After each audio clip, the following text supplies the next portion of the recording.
Welcome to another edition of Top Lines and Tales. This week we're sponsored by Harbro, manufacturers and suppliers of quality livestock nutrition.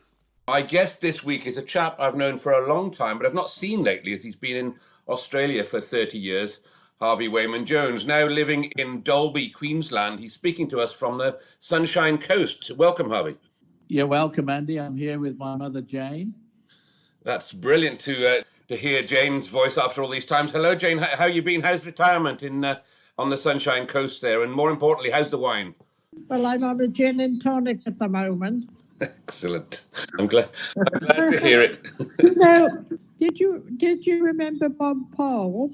I knew Bob very, very well, and my father and mother used to go drinking with you and John when you were down in Smithfield, so that's been a Yes. as well. Oh, it's a long time, you see, isn't it? It is a long time, you're right, and Harvey, your father and your mother Jane there, they bred, of course, Hereford cattle at Bodenham Court in Herefordshire for many years, and a herd, I think, was established by your grandfather.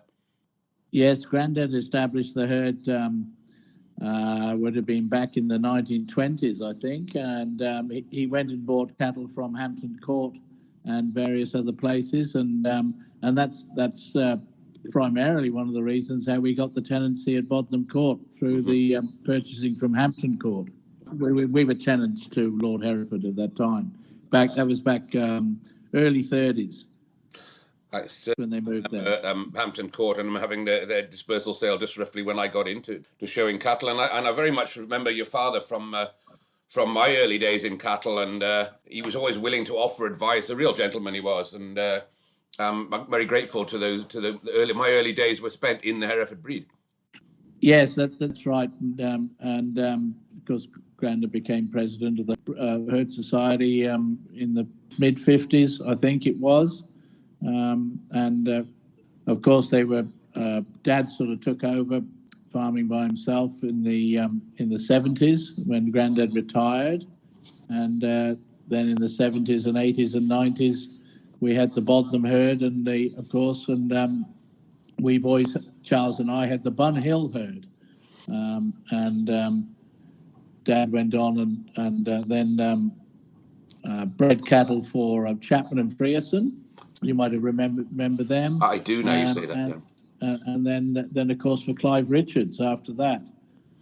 So that was the sort of the polled side, whereas we were horned. And of course, John and Big Fred Harrington and Trevor Parker were sort of three guys together that were largest life characters, and they were all on the council of the Birmingham Fat Stock Show when I joined, and they ruled the roost there, and I think they ruled the roost in the breed as well for quite a while. Yes, they did, and of course they set up the Late Risers Club. I don't know whether you know much about that, but that's still going. They were the founding members of the Late Risers. How is it? That's still going, and the second generations now of all those people who are what's called Late Risers, and that was founded with the Hereford breed.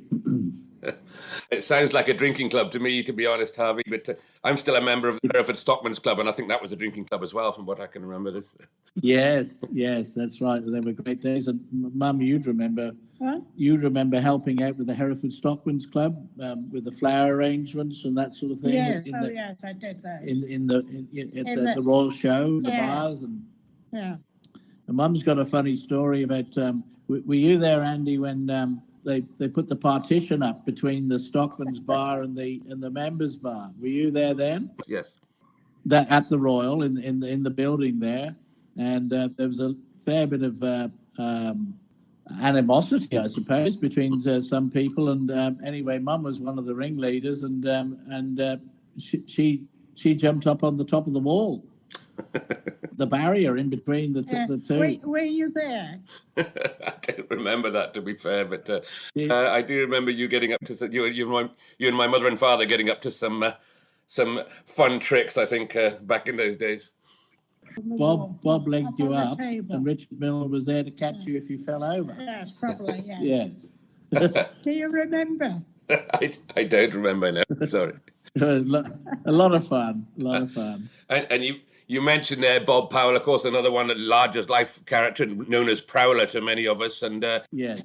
he started his cattle days, of course, at Bodnam Court, didn't he? Before he went to No. He Dad also managed Leighton Court, Herefords, for Jim Lewis. Dad employed Bob as a stockman there.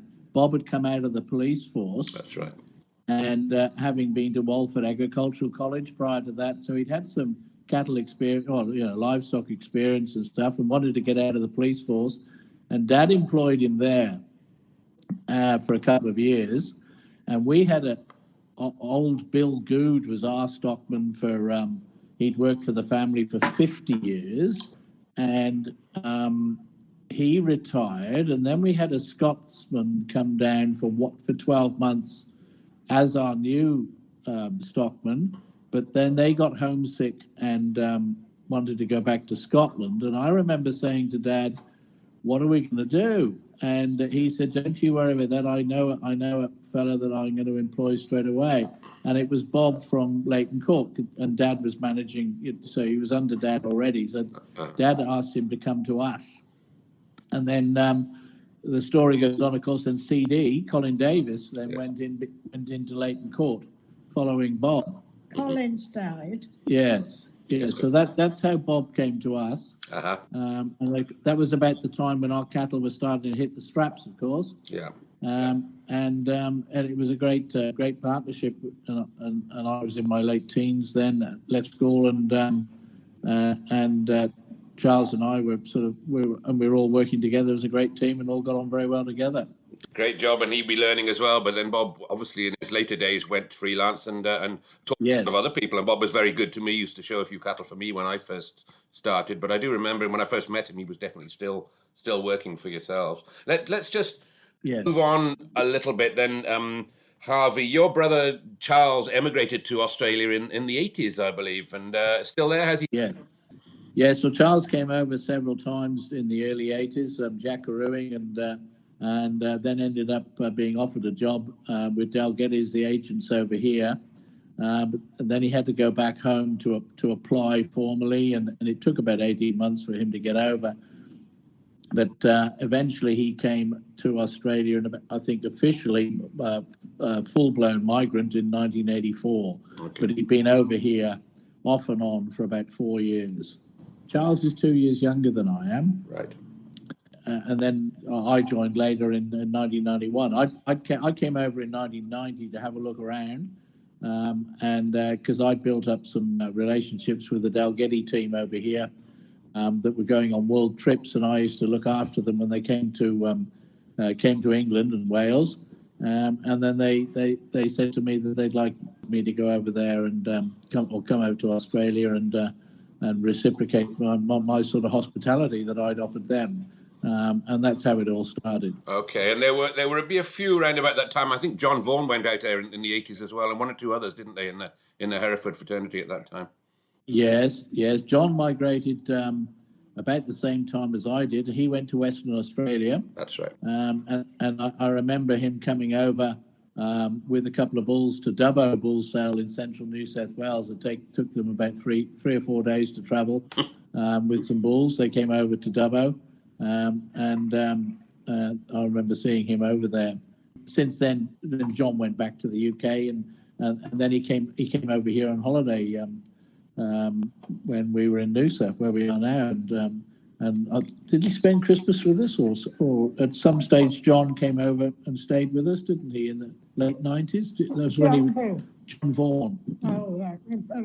John was the largest life character again, and I knew John when he came back over and was breeding Texel sheep, and then more recently, of course, along with Clive Davis, they've written the history of the breed, a fantastic read by all accounts. I've not got into it yet, but sadly died of COVID, and a great loss to us all. Yes, that's many say that. Moving on then, Harvey, you were an auctioneer, I think, before you went out there with Russell Bowen and Bright in Hereford. Would you have been selling the Hereford cattle back then?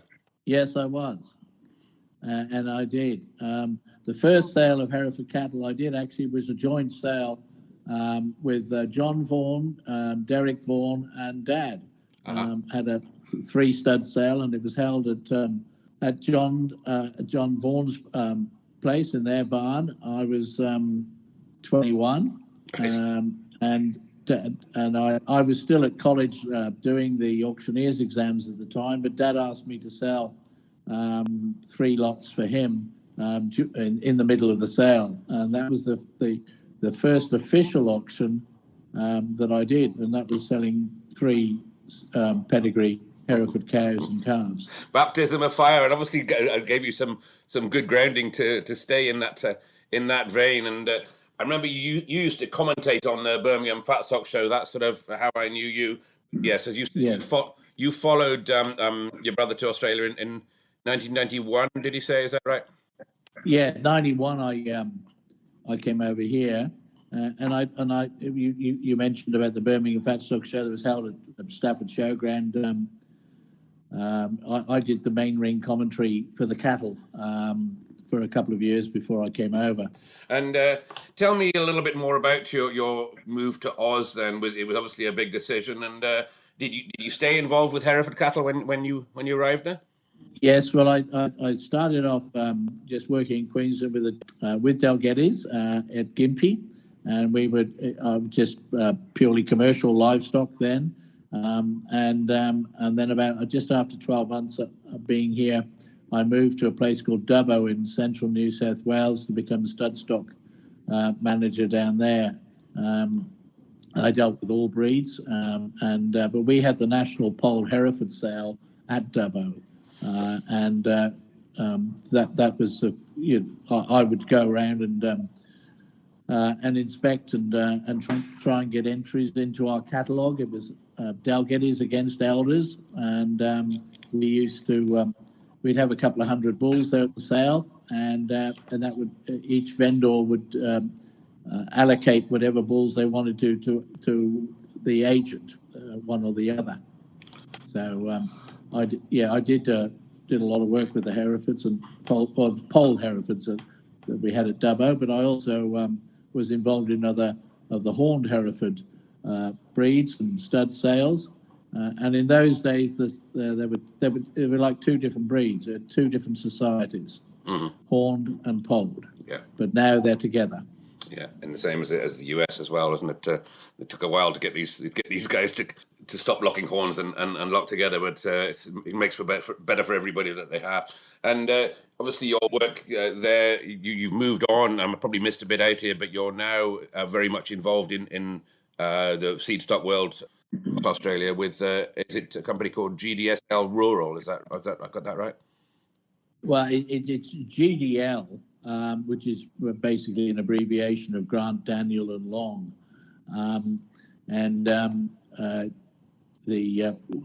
we're based in southern Queensland. We're basically an independent company, and we're competing against the larger national corporates of Elders and what is now known as Nutrien. Nutrien used to be Landmark, and Landmark used to be Wesfarmers, and Wesfarmers used to be Dalgetty's. So that's where I came in on the Dalgetty ticket, and they converted to Wesfarmers when I left them. That was back in 1996. I got out of the livestock industry, having been here for 5 years in it, and I got out of it completely and became a business broker. So that's selling businesses, just like a real estate agent would sell houses or farms. And I was selling businesses in Noosa, where I'm sitting here now, and we had an office here for 15 years. Okay. And then back in 2012, the GFC sort of hit me pretty hard, and I got back into the livestock industry as the stud stock manager for GDL. Okay, that's the story through. And GSL, I think you trade slaughter cattle as well and property. It sounds like a fairly big outfit. That I saw 65 employees nationwide. Yeah, we got 21 offices, I suppose you call them offices, but a lot of our staff just live in a town without an office. They run their business from their own home, and we've got administration people that look after groups of agents from different areas, and then we do have major offices in 5 or 6 different centres. We sell at 4 major sale yards in Queensland, which is Roma, which is the biggest sale yard in Australia, Dalby, which is the second biggest, and then we've also very well represented at Rockhampton and Blackall. Okay. And that's all sort of southern and central Queensland. If you added up all the numbers, which we do on a regular basis annually, we actually sell more cattle than any other agency in Queensland out of those 4 centres. We sell more cattle in the sale yards. And for our listener, obviously Australia is a huge landmass and vastly diverse. Yes. From east to west to north, and all with different climates and different requirements. Do the states trade with each other very much? Yeah, well, we do on the stud stock side, and we've got an office at Alice Springs, which is Northern Territory. That's the only one outside of Queensland, so we're represented there. But yeah, look, we've also got a lot of clients in the Northern Territory and mostly Queensland and a little bit in New South Wales. We've got some very large clients in New South Wales, but we're not represented in any of the sale yards there. Okay. We recently spoke, and you just had a sale of Texas Angus, and just for the records here, can you tell me what a Texas Angus is, and how did that sale go? It sounded like a flyer. Yeah, well, Texas is the herd name. Right. Okay. Just the prefix. Yeah. Okay. Yeah, that's their prefix. Yes. So they've been breeding cattle. They had the original importation from Scotland. I think came over in 1935. Right. To the Mayne family, Mayne, and we've been doing their sales since 2014, and that's in New South Wales, so it's outside of our normal footprint. But they were always selling a lot of cattle to Queensland, their bulls, and they appointed us as a joint agent in their sale, as the Queensland agents basically, and this year, out of the 180 odd bulls that we sold, over 90 went to Queensland buyers. And we had, with the record price we're holding at the moment, 225,000 is the Australian record price for an Angus bull. Right. That might get beaten this year, but you never know. But at the moment, we're still holding it, and also the record average for a sale in the Angus breed of 21,000 across the 181 bulls. Wow, that's some going. And for our listeners, there's nearly $2 to the British pound here, I think, for our UK listeners. But that's some going. You're averaging over £10,000 across a sale that size. Tremendous. Yes. Yeah, that's just the bull sales this year have just exploded. Last year we sold 160 bulls at Texas to average 14,000. Right. This year, 180 bulls to average 21,000. Wow. Okay. It's just amazing what the prices are doing at the moment, and it's all backed up with the general cattle market. Okay. The beef market has just exploded because we're shorter numbers from the drought from a few years ago, and that's what's happening. Yeah. Okay, I gather that, and I know you do quite a lot of sales online as well. Which would that have started with the COVID thing when people couldn't get around, or have you guys been doing the online sale for? Yeah. Brother Charles actually started the online sales. He was the first person. He got in cahoots with the American guys and brought over a system, and that would have been back in about 2012 or 13. He started online sales. We did a few horse sales and stuff at that time, using Charles as the online provider for bidders to bid from home on the computer, and then it's just slowly developed. But the COVID last year really accelerated the acceptability of online sales. Yeah. And some sales we do just purely online, and that there are less sales of those. But what we've developed is to actually do a live auction, and then plus you've got the online bidders. Yeah. So as an auctioneer, you're taking bids off the computer, and you're also taking bids from the audience in front of you. We in our podcast over the last few months, we've spoken to a few guys that have gone to online sales in cattle and sheep, and certainly, as you said, if it's a live sale with an online presence, then you're getting people from a long way, and some people in your country as well. It's a long way to jump in your ute and drive all the way 4 or 5 hours to wherever you are when they can do it online. Yes, and so and you sort of develop ways of getting around that. There's a lot more videos now of the animals, a lot more photographs. You go back 20 years, there was hardly a photograph in the catalogue. Sure. But now most catalogues have got a photograph of every animal. They've got a video of every animal that you can view before the sale, and then all the other data, breed plan data and weights and measures and scans for eye muscle and IMF marbling and everything else that goes on. And then, of course, I'm a bit of a traditional person as well. I also like to inspect them and make sure that, their conformation and feet and everything else are all right, and so if you combine all that information together, you can sort out what's what. Yeah. But even if you're not there, you can soon see what's going on, whether you want to buy them or not, and whether you want to put somebody to go and inspect them on your behalf. Okay, and as you said, the quality of the video in the digital age now, it makes all these things become a lot more accessible. Can I just go on and talk about some of these pedigree breeds? Obviously, you're the other side of the world to where we are, although we do have a lot of listeners in Australia. But the pedigree breeds, obviously, you still have the Hereford. Is that still number one in Oz, or is the Angus in front of that one just now? No, Angus is definitely the number one stud breed or pedigree breed for you guys. We call them stud cattle here. Angus is out in front. You go back 30 years and they weren't. So they were a minor breed 30 years ago when I came over.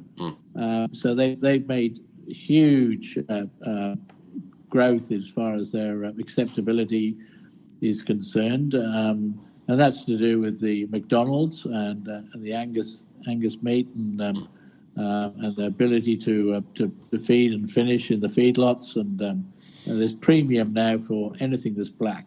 That was a question I was going to come on to, because I think slaughter cattle sales over there, you're paid on marbling in the same way that they are in the US. But so is there also a premium for Angus then to turning all the cattle black? Yes, there is.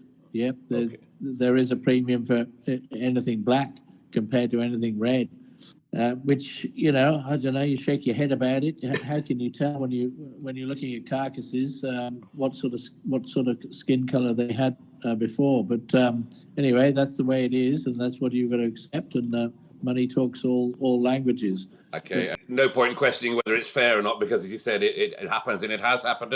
And how have the cattle changed since you've been there that length of time? Have they bred the muscle out of the back end of them like they have in the US because you're paid on the marbling? Are they all sort of more about middle ends and no back end now, or how have they changed in Oz? No, there's good cattle here. There's no doubt about it, and some of the best cattle I've ever seen in my life are here, or the best cattle I've ever seen in my life are here, definitely. So conformation, frame sizes come down from those big frame 9s back to a more moderate frame, better carcass, and the quality of the carcass you get, depending on where you want to go to. But we have a division in our company where we're managing cattle into the feedlots and out of the feedlots and selling for those clients. And with 70 days, 90 days, 120 days, long feed, and there's all sorts of different prices for different things coming up. And if you've got a breed that you think is going to marble well, you'll go for that the higher specs at the higher price, and you'll get a premium for your marbling. Okay. And of course, we'll talk later about the Wagyu side, but these are the other breeds, and so the shape of the carcass and the marbling and the fat score and everything else is very, very similar to the Europe scheme that I was used to back in the UK. Okay, because obviously we've had conversations with the Americans, and they're going almost a totally different direction to the way we are. Let's just look at some of the stud stock there. You do have continentals such as limousines and scimitars and charolais, and what role do they play as a terminal sire?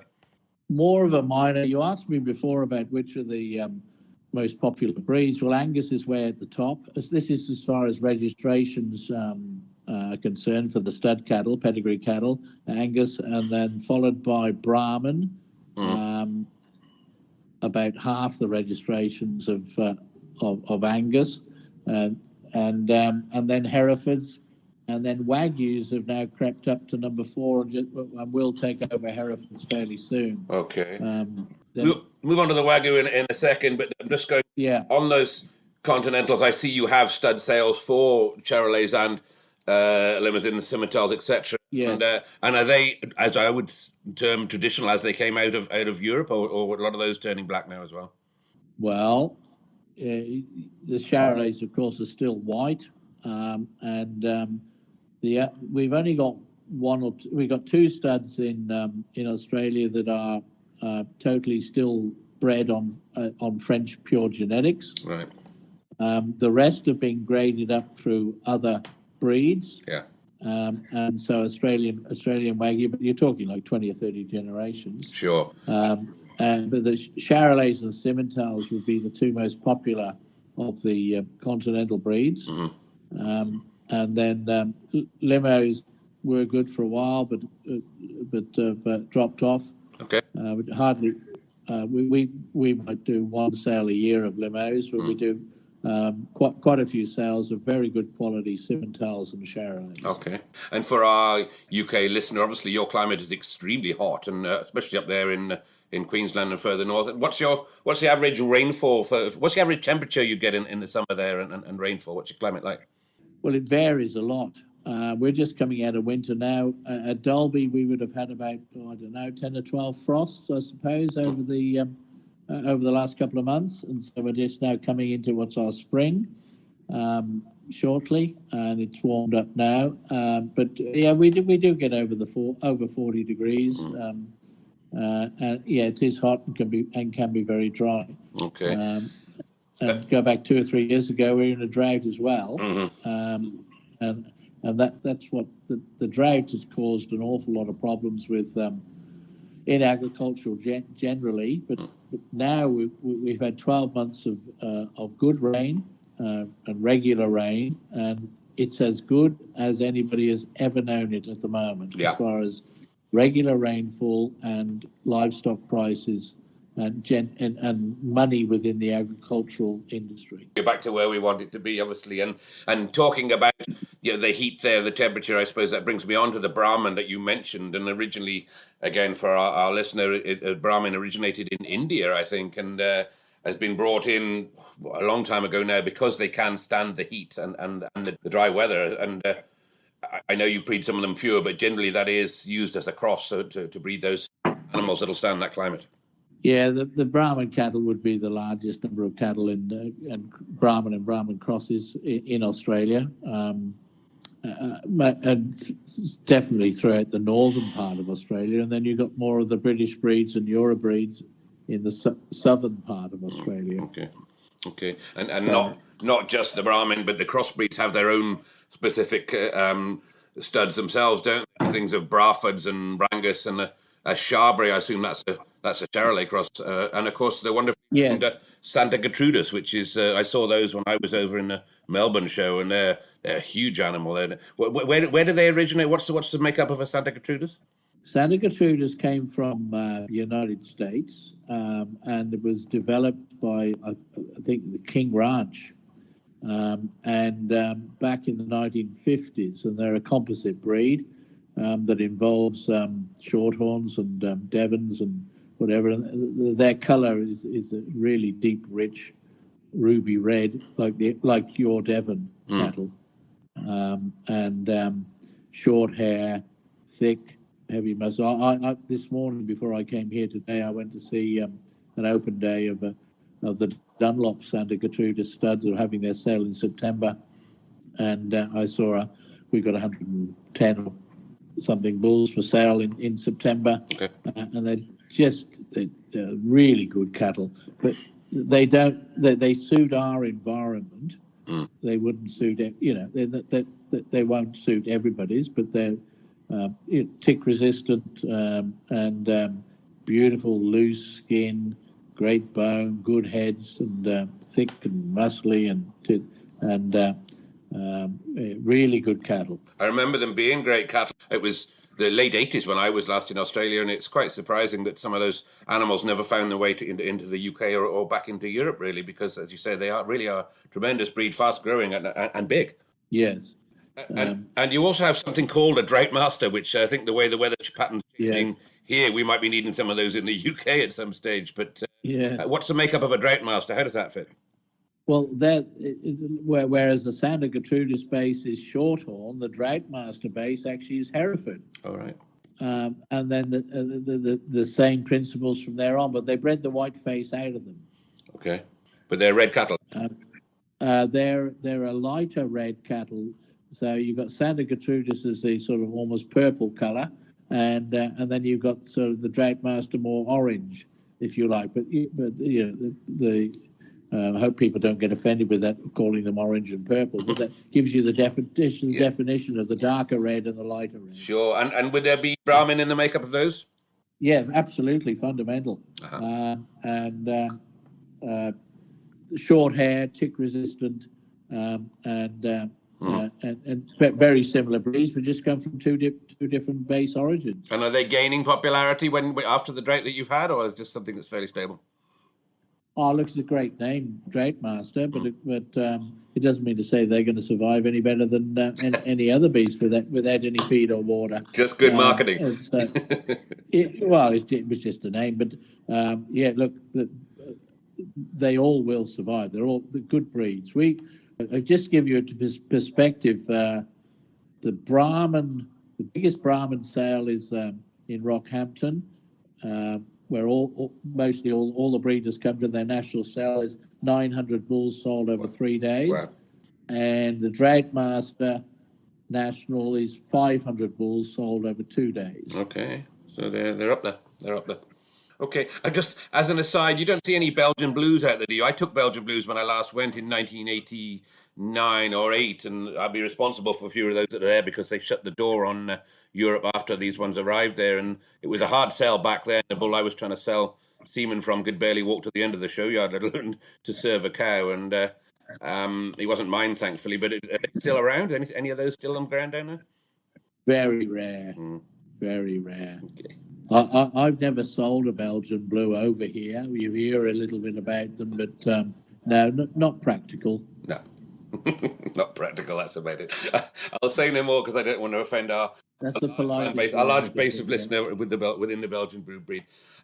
Moving on then, you mentioned briefly the Wagyu. I know when we spoke last time, you said you were getting very much involved in the Wagyu breed, and over here there is a specific, or 2 or 3 breeders breeding them, and for the top end restaurant market, but they're not particularly milky breed, and certainly I can't see them living in the outback out there. So what's your take on the Wagyus, Harvey? Yeah, I got involved with the Wagyu breed back in 2017. They've been here in Australia since 1990. That was the first importation out of Japan, and there was no, the cattle went from Japan to America, the US, and then from the US to here. There's been no further export of cattle out of Japan since that time. And a large number of the cattle came, a few hundred came here to Australia, and that's what's developed the Wagyu breed in Australia, which makes now, as they've grown on, the numbers have grown, which makes Australia the only country in the world, basically, with some decent numbers to sell to the rest of the world. You can't get them anywhere else. Okay. So they did a very smart thing. They got some of the best brains out of the Angus world, the breed society CEOs and whatever, and staff to help manage the Wagyu breed, and they've developed into some very good cattle. We got involved in 2017. It was something I'd been looking at for a couple of years and noticing when I went out to a steak restaurant how much the Wagyu were encroaching on the fine end dining and how many more, the quality and pricing and everything else. And I was thinking, well, we need to get into this breed. And I was given the opportunity of applying to become agent for their breed. And it was myself and Landmark at the time and Elders. And I managed to win the award, if you like. And we've helped develop the sales since then, and we do a lot of online, and the breed has developed, and I'm now selling Wagyu cattle pretty much all over the world, and throughout the whole of Australia, of course. Certainly the ones over here, a lot of them will be bred by embryo. Is that the case with you over there? A lot of embryo, but... Yeah, it's certainly to start with, and there's a lot of it going on now, but what we call the F1 Wagyu, that's the first cross Wagyu, and primarily that's on Angus. They've clicked very well, those two breeds. Yeah. And so you're getting marble score 4 to 6 on the carcass from an F1 breed. And that's been... This whole demand for Wagyu has come from the plate, from the diner. And rather than sort of breed a product and then try and sell it, what's happened with the Wagyu is the demand is coming from the top end, the end user wanting more. It's a real turnaround. And when the first few cattle that I saw, they were shocking looking as a beef. As a beef coming from, yeah. I used to sort of turn my hat around 3 times and jump up and down and then go and refocus and have another look. And there are some nice cattle once you get to terms with what it's all about. Okay. And when you start to study the breed and go to the studs and see what's happening, I've seen cows and bulls at 18 and 20 years of age still fit in the paddock breeding. Okay. Bulls trying to jump cows, following them in the paddock and that sort of thing. Right. Clean-footed, beautiful skinned cows, 20 years of age, no bottle tits, still breeding calves, still fertile and still with teeth. Now, you tell me another breed that's got that. Fair enough. That sounds like a perfect advert for them there, Harvey. And I remember when I was in Australia, back all those years ago, a lot of your beef market went to the Far East. You used to ship a lot of the quality beef back into Japan. Is that still going on? Very much so. There's an awful lot of beef goes to Japan. Is our biggest trading customer. Yeah. As far as beef is concerned, and China was, but of course we're having battles with China now. And that's a bit unfair. How they're treating us, but they're knocking us on the beef, they're knocking us on the wine, they're knocking us everywhere they can. But they're still taking our iron ore because they can't get that from anywhere else. So we're having a real battle with China at the moment. So we're trying to develop more markets throughout the world, and trying not to become so reliant on China. Yeah, fair enough. I think there's going to be problems there. That applies economically to all the nations. I think China, as they're growing, of course, they're starting to produce, become self-sufficient in most things, and that's a political route we don't want to go down. That's right. And going back to the slaughter cattle, are we looking at the finished cattle? Are they a lot of them finished in large feedlots, sort of further in the south, in the cooler parts, or is there still a lot of grass-fed beef being turned out of Australia? Yeah, the majority of beef comes out of the feedlots because that's where you get the consistency. Okay. Because there is inconsistency with regard to grazing grass-fed product throughout Australia because of the climate problem. So there's more cattle on feed now than there's ever been, and that's what provides the regular numbers and everything else that people rely on. We ourselves sell for clients 1,000 cattle a week to processors out of feedlots. So are the feedlots regionalized in certain areas, like in the US, they're mainly sort of Nebraska area there? Are they the same with yourselves, or are they spread all across Australia? Yeah, well, where I'm based in Dalby, there'd be more cattle on feed within a couple of 100 kilometres of Dalby than there would be anywhere else in Australia, because that's where the grain is grown. And then the chicken farms and pork farms and whatever else. So that's because the grain is there. And we're talking big feedlots here. What sort of numbers? Tens of thousands. Yeah. And I've got to mention sheep. You guys have got more sheep than people, I think, in Australia. Do you trade those things as well? Well, we've probably got about the same number of cattle as people. There's about 21 million here people. As far as cattle, there used to be 25 million before the drought. Now we're back to about 21, so about equal people. And then I think you'll find that there's about 100 million sheep. So it's a lot more. There's far more sheep here than people. And as I said, do you trade those? You trade the stock of sheep? No, we don't, because our footprint is primarily from cattle area rather than sheep area. Okay. The bigger numbers of sheep are in the southern part of Australia. So you're talking about southern New South Wales, Victoria, South Australia, and southern part of Western Australia. Okay. And we don't have any. Our particular company doesn't have any offices in those areas. We do sell a few, but it's very much a smaller part of our business. Okay, I was hoping you'd say yes, because I've just got into a few Rylands, which of course come from your home territory back in Herefordshire, and I know they were the Herefordshire breed. I remember we used to do those in Hereford Market. Yeah, they got some damn good Rylands in Australia. I hope you might find me a few, but maybe. Yeah. Well, when I went to Dubbo, I used to do what they used to call the meat sheep breeds, stud breeds. They wouldn't let me do the merinos because I had no experience there.